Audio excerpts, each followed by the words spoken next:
I really want to talk about a story that, to be honest, it's what we've been talking about the most today, and I know loads of you on socials have been as well.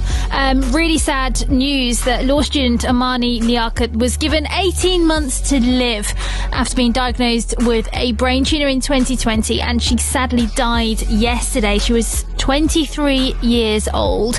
But her story has had a huge impact online in particular. So many people, so many of you guys followed her journey. She shared so openly and transparently her treatment, her journey through treatment, and all the campaign work that she did as well for the cancer charity Brain Tumour Research UK. And honestly, loads of you have been writing such heartfelt stuff on Twitter. This tweet says, I've been following Amani's journey for a while now. She's taught me gratitude, strength and humility throughout the journey. Someone else saying, I've seen her improvement and her struggle for years, and she felt like family. In Amani's own words, she's previously tweeted, I may be terminally ill, but that just made me even more determined to make a change in this world. I want to be proud of what I did with the time I was given. Now, I'm sure many people would say that she did just that. Let's talk to Ibrahim Mansour and Tanya Akhtar, who both followed Amani and became friends with her ultimately. Tanya, good afternoon to you. Let me chat to you first. Just tell me how you will remember Amani and what she meant to you. Hi, thank you for having us on.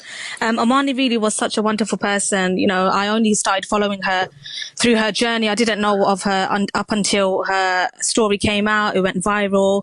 I came across her story then, and then I followed her, supported her, because I just thought, you know, the least you can do in times like this is just offer that support for people.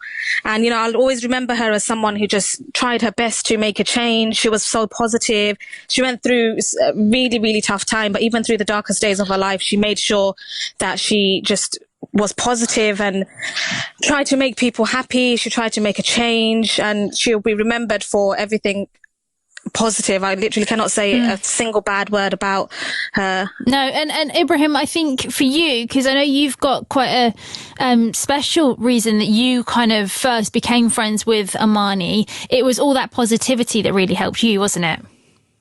Yeah. Hi. Thank you for having me on.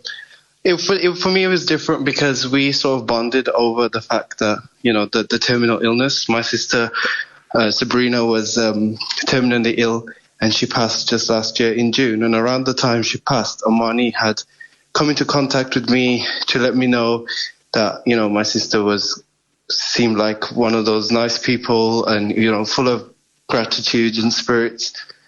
And Amani was just the same. She comforted me with her kind words, and just through her sort of like those messages she sent me, you can see that how someone has such strong determination and willpower despite going through some really, really tough battles. And I mean, it's so hard, especially on, you know, when somebody who you admire and get courage from passes away at such a young age as well. It is horrible.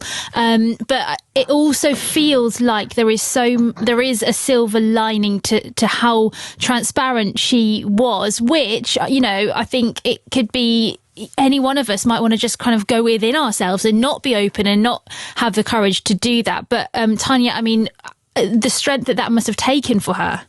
Yeah, 100%. And I love how you mentioned silver linings. That's that she always used to, you know, always talk about. She loved the idea of silver linings, and she used to say, you know, even though it's such a bad situation, she just the positives.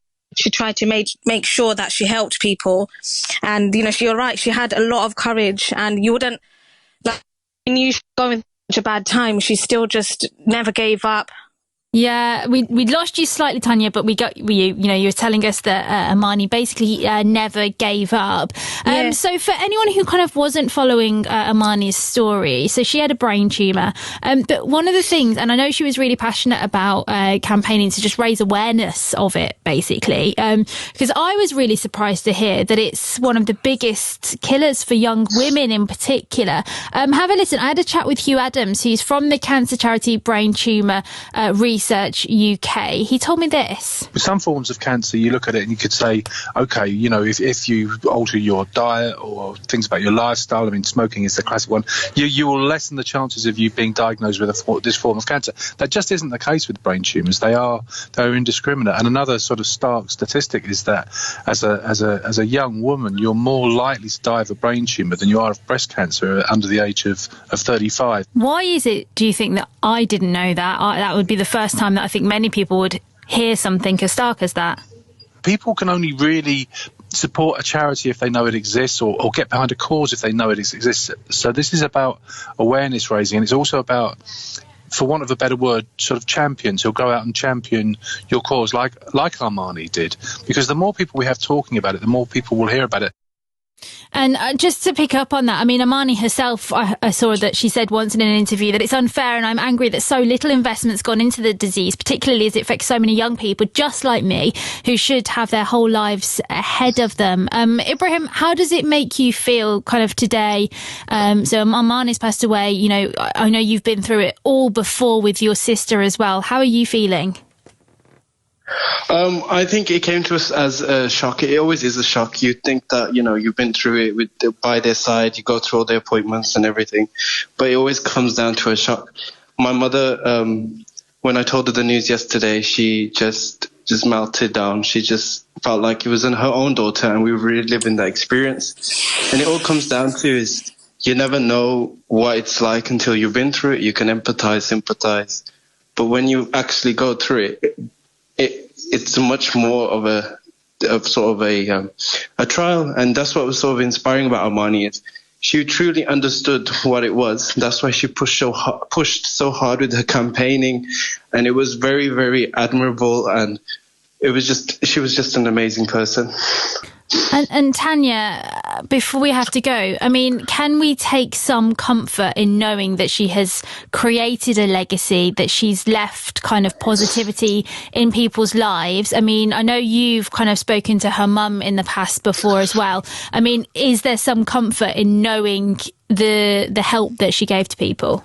Yeah, 100%. Like, you know, her mum had, the family have set up a fundraising page as well called Fight for Hope, and that's raised so much money since they started it. And I feel like if it wasn't for their campaign and their active participation in raising awareness, then they wouldn't have, you know, raised so much. So although it's such a bad situation, and I wish Amani didn't have to go through this, you know, she did deserve better, but I'm so glad that the legacy she leaves behind is that people will remember her and her family will continue to fight for her.